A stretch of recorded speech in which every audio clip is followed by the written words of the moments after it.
ప్రసిద్ధ పుణ్యక్షేత్రమైన అన్నవరం శ్రీ వీర వెంకట సత్యనారాయణ స్వామివారి దేవస్థానం ఆధ్వర్యంలో 11వ అంతర్జాతీయ యోగా దినోత్సవం సందర్భంగా వార్షిక కళ్యాణ వేదిక వద్ద యోగాసనాల కార్యక్రమాన్ని వైభవంగా నిర్వహించారు. ఈ కార్యక్రమంలో ఆలయ కార్యనిర్వహణాధికారి వీర్ల సుబ్బారావు దంపతులు, ఆలయ ఏఈఓలు, పర్యవేక్షణ అధికారులు, ఇతర ఉన్నతాధికారులు, సేవకులు, భక్తులు తదితరులు పాల్గొని యోగాసనాలను వేసి యోగాసనాలు ఎలా వేయాలో నేర్చుకున్నారు.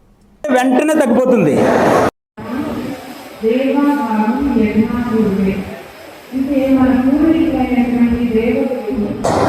సమస్థితిలోకి వచ్చేయండి. సార్ గాలి తీసుకుని గాలి వదలండి.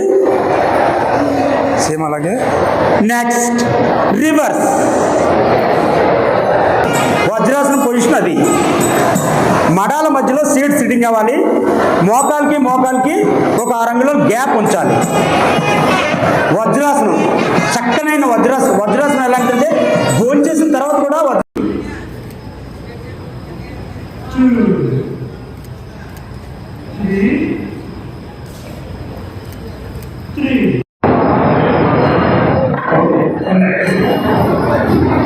సూర్యమంలో చివరి భాగం మోకాళ్ళని మనం ఫ్రీ చేసుకోవడం.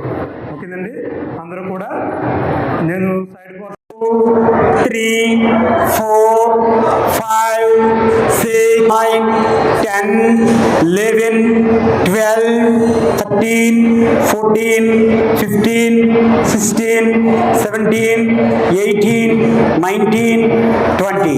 రిలాక్స్. పిల్లలకు కూడా చక్కనైన ఆసనం ఇది. తుమ్ములు వచ్చేవాళ్ళు, ఉబ్బసంతో బాధపడుతున్న పిల్లలకి ఈ భుజంగాసనం వేసి చూపించాలి. భుజంగాసనం 2-3 నిమిషాలు ఉంటే లెన్స్ ప్రాబ్లం క్లియర్ అవుతుంది అనమాట. రెడీ. నెక్స్ట్ శలభాసనం. ఇది నడుము నొప్పికి ఎక్సలెంట్గా పనిచేస్తుంది. శలభాసనం